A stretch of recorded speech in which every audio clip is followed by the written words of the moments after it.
All right, here we are with an update on the back-end Black GTO.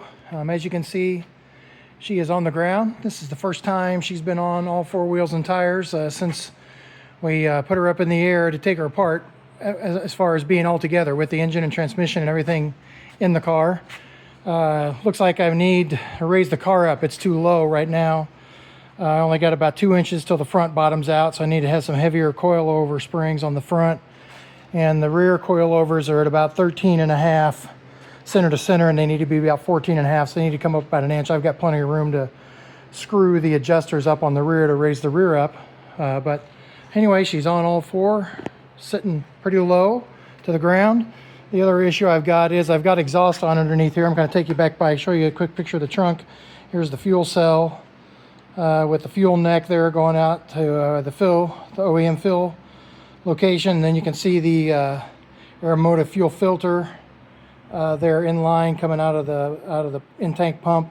It's got a 340 liter pump in there. Battery mounts back here in the back of the car. Got the cables all run for that. The car's been running. I've kind of got the idle stabilized where it'll idle on its own about 900 RPM, which is where I got the target set at. I've still got a couple issues that I need to work with on the tune though. It is, if you rev it up and then let off the gas, it doesn't recover, it'll die. And so I need to work on that some.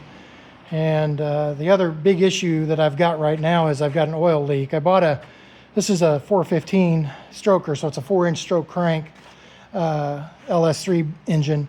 And so it wouldn't clear the Holley 302 dash whatever pans because they aren't made for more stroke. So I bought a Summit steel pan. That pan has a setup for a remote oil filter. So it's got two fittings on the bottom of the pan. You can see the remote oil filter I got here. There's two fittings on the bottom of the pan. They come off right behind the number 7 cylinder there. You can't see them very good because of the shadowing here. But anyway, one of those is leaking oil. Where the fitting goes through the pan, it's leaking oil. And so I'm going to call Summit this afternoon and see if they're going to ship me a new pan or what they want to do about that. But when it's running, it's dripping. I mean, it's drip every second or more of oil out of that. So that's obviously not going to work. So that's the biggest problem I got right now. Like I said, to get the car idling okay, I need to get the oil leak fixed, and then I could do put it in gear and try to drive it around a little bit and see if it'll, move around and everything on its own.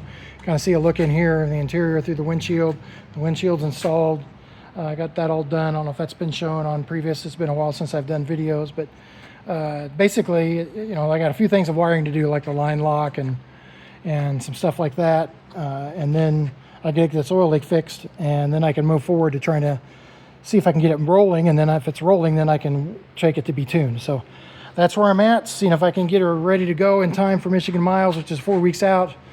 Depends on how this oil thing comes out. I'm probably gonna have to pull the motor out and take the pan off to get it fixed. So we'll see how much time that takes. That's the update for now. Thanks.